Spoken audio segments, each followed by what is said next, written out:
So here's a little bit I got done on the MiG. Didn't show stuff because it was very easy. Just pulling things together. I got that nose piece on.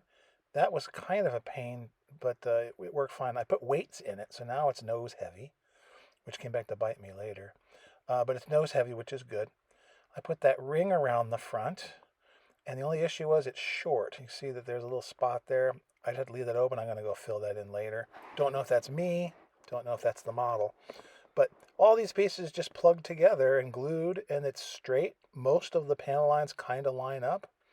The weird thing is back here. You can see there's an engine piece that goes back there. It's not supposed to go there.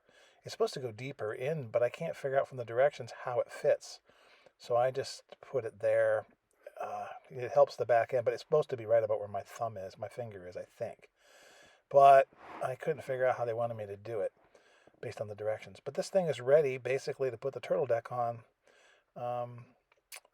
which is going to be all these lines, come together, and we're going to put the canopy on and all that. Everything went fine. The canopy and the cockpit was not easy to put in, but it worked.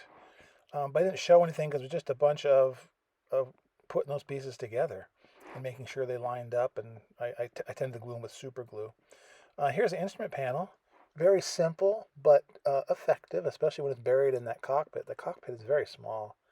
And what it does is it fits in kind of like that and just sits, I guess, on the side rails. There's a couple of dotted lines on the side rails. I assume that's where it goes. I'm just going to basically glue that in place.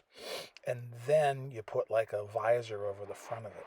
So I put a little bit of glue on here where it's going to contact the side rails. I didn't bother putting anything at the bottom where it hits the floor. I think it's okay the way it is.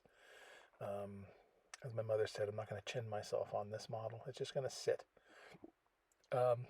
Anyway, I just put that in and made sure it was straight and, looked pretty good. And then that visor piece is going to go over the top of it. Oh, look, there's Mochi. Silly cat. Then this visor piece is just a piece that's folded, had lines were in it to crease it. And I just put some glue on those pieces, which are, I didn't know what they were for, now I do. And then you just put the visor piece on and just make sure it lines up on either side and just sort of, and in the front, but it fits very well. It's the right size. Again, the second out of maybe 3 hand-drawn models I've put together, and all 3 of them have gone together quite well. So anyway, this thing fits on there nice. Just make sure it's glued. And there's that part. So the cockpit, as the kit has, is basically done. And I don't think I'm going to do much more on it, just to kind of keep it as a kind of out of the magazine. Now, that's the first part of the turtle deck, and that's, of course, got the windshield in there. There's edges that are folded over because they're going to help glue it down, and then you've got, of course, those little teeth in the back, just like any other component that goes together.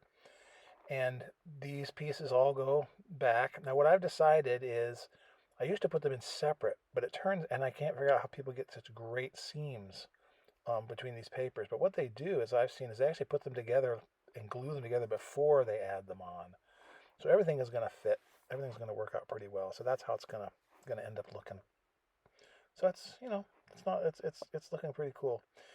There I put one of the little formers, and there's 4 of them that go in each of those spots, and those will form the beginning of that turtle deck that'll go over. And you can see the turtle deck has been formed a little bit, and I've got it. The edges are all painted aluminum and all that with a Sharpie. But you're going to put these in at those various spots, and then you'll start putting that piece together. I'm probably going to start with the turtle deck. I'm going to start with that. I'm going to start with the front window, the windscreen. And this thing fits, I think it'll fit fine. There's little lines where my finger is. I'm trying to show you. I got to get it closer. But there's a little line where you can see where it's supposed to go. And then over here, you can see where it's supposed to go right there on the black lines. And you just basically will glue that together and hold it in place. And it looks really good. It looks straight. It looks nice. If I just line up those lines and overlap them nicely, I think it'll I think it'll be perfect. I think it'll be just fine. And then you'll add this piece on, and that fits on like so. And you're just going to keep moving down the line. So that's just an example of what's going to happen pretty soon. I also, while I had it out, I didn't show you this, I poked holes in the back for the stabilizers. And those are places where they actually have it on the paper where a piece of wood's going to go through it. And there's another one there at the wings. That happens to run right into my 1/16th former, so I got to do some thinking before I put the wing on. Anyway, these two, of course, are going to have clear pieces in them. And I haven't figured out quite yet how I'm going to do it, but that one won't be so hard because those can just be basically flat. They'll work out. But that rounded piece, I don't want to vac form the whole thing, but I got to figure that out. So, take a tiny break and look at the Nieuport. And the little Nieuport, I'm working still on the cockpit tub area. And those are the side pieces. That one, it says, is labeled for the right, but that one with that column thing on it, that black thing, is supposed to be on the left side of the airplane, I believe. Anyway, I'm going to make them out of pulled sprue as opposed to just cutting them out like that, because 3 dimensions will look better. So do the same old thing I've shown before, which is heat up the plastic and pull it. And then you end up getting pieces that are about the right thickness, right diameter. And when you put that cage together, you'll have a 3-dimensional cage as opposed to this flat piece of paper, which I think would just look better, especially when it's against those pieces behind me where I'm stretching. You can see the gray fuselage at sides. It'll look good in there. So, what I'm going to do first is, I think, add the seat. And the seat has this little piece is just cut and folded along those lines. That's a little seat holder. Seat glues on the top, and that comes down like that. So I put a little glue on here, and then push that flap down. Get off the excess with your finger. Pull that flap down and glue it in place and hold it for a few seconds. And then that piece, whole little whatever rhombus shaped thing, gets attached to the floor where there's a couple of lines that you can see, and then you just put the seat right on top of that. Before I put the seat on, though, I got to add the seat belts. But anyway, this gets nice and dry and solid. There it is. I love that Aleene's or Eileen's, that tacky glue. It really does work nice.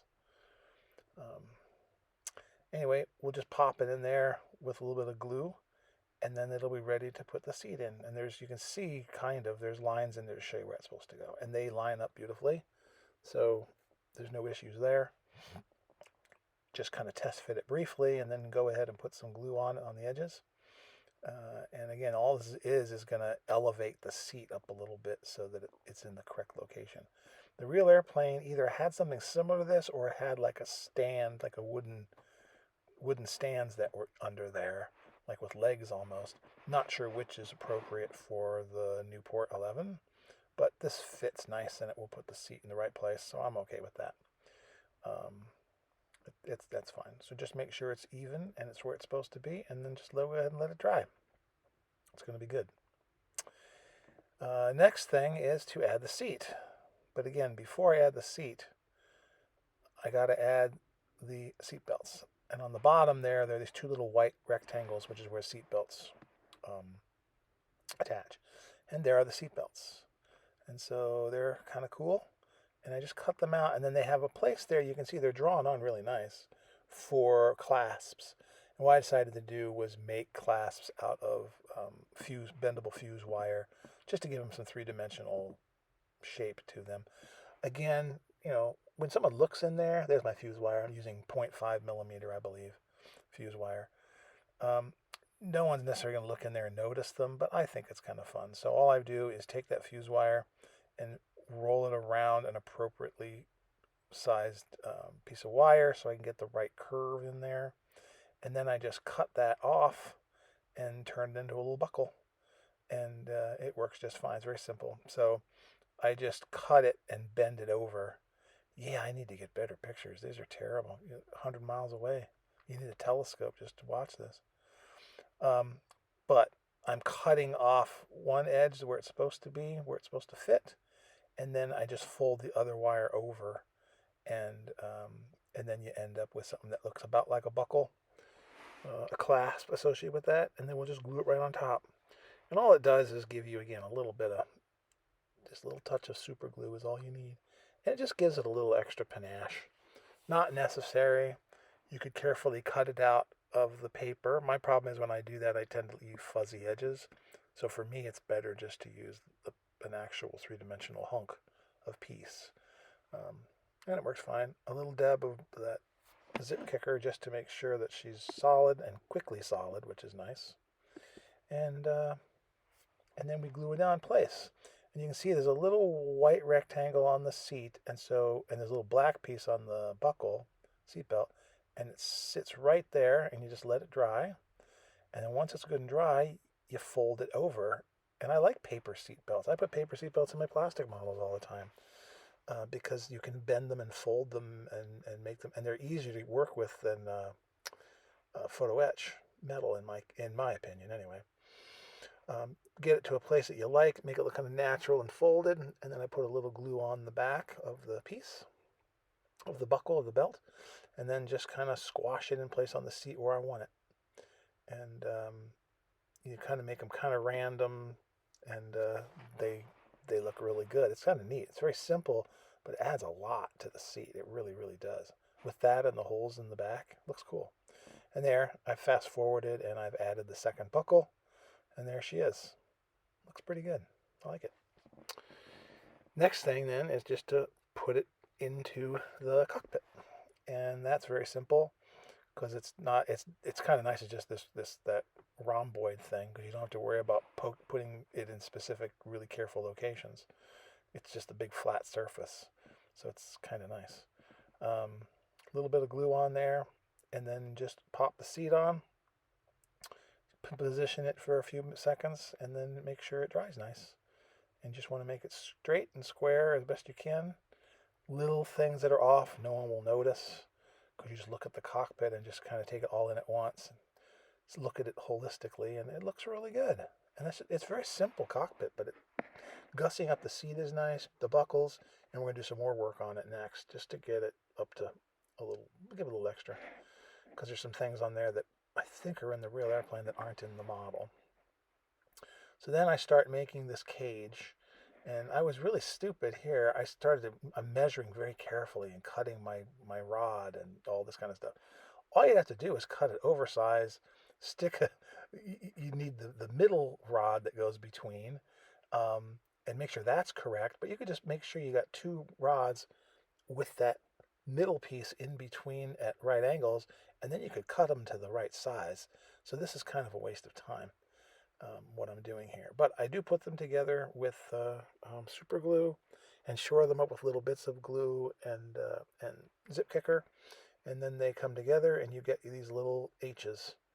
And there's the second side of the H, second part of the H going in. And these, by the way, the drawings are really accurate. The distances are right smack dab where my formers are. So those will fit in with just a little bit of tweaking. They'll fit in great. There's a little super glue going on. Just make sure you don't glue it to the paper. And sometimes you do, and you swear, and you get it off, but you tend to destroy things in the process. But there it is. And so that looks really good. Now I want to put the rigging in. So I use my thin easy line. Probably should use thicker easy line. It would see it better. And I started on one side to show you how I did it. You can barely tell.